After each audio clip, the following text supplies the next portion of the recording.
This is Nick with Build Brothers Roofing at 4137 Loma, Alta Drive out here in Loma. So starting my digital inspection, we are on top of an architectural asphalt shingle roof. Right off the bat, we can see that this product does have a good amount of granule loss that's already starting to occur. So essentially what's happening, you can see how all these granules are starting to deplete. All the black stuff is showing through.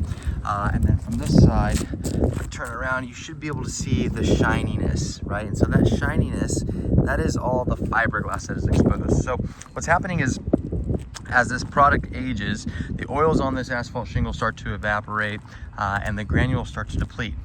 So as those granules start to deplete, they roll off the roof whenever it rains. They'll end up in the flat sections of the roof like we have over here. You can see how all these granules are accumulating in the areas where we have ponding, and that fiberglass begins to be exposed. Now, once that fiberglass is exposed, the waterproofing is greatly affected at that point, and it's a sign that the product itself is on the tail end of its life expectancy. Now, that's not to say that this roof needs to be replaced immediately, but the potential homeowner needs to understand that, again, this is on the tail end of its life expectancy. So I'd say this roof is close to 20 years old or so. I would give it another 5 to 8 years left as far as life expectancy goes. It looks like somebody came by and tuned up the penetrations a bit, went ahead and painted them, added some sealant around the penetrations as well, so that's a good sign. My main concern would be this flat roof.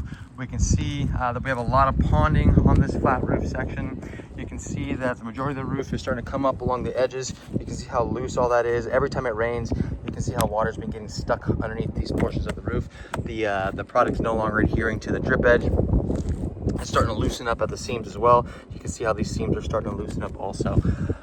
So as far as this the product goes, I would suggest replacing this flat roof. The flat roof is always a very important part of the roof, because on flat roofs, water has nowhere to go. It just ends up sitting.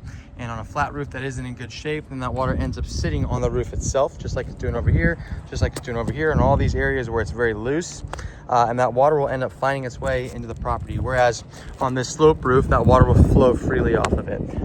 So my suggestion would be to replace this flat roof with a TPO roofing material. This is a standard torch down roofing material. We would upgrade it to that TPO just to address the ponding issues that we have. So we can see that this roof is going to pond in this section no matter what. We got some more ponding over here. TPO is a great product when it comes to that ponding. It's extremely waterproof. It turns this entire roof plane into one singular membrane. That's going to address all these issues that we're having along the edges, all this loose material that is no longer adhering to the roof itself. And then it's also going to keep this area of the house nice and cool.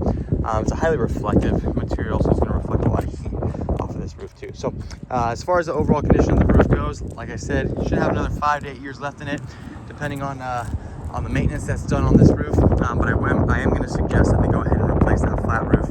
That would be my main area of concern, just because of the ponding and the age of the material, and the overall efficiency of that product at the moment. That's it for my inspection.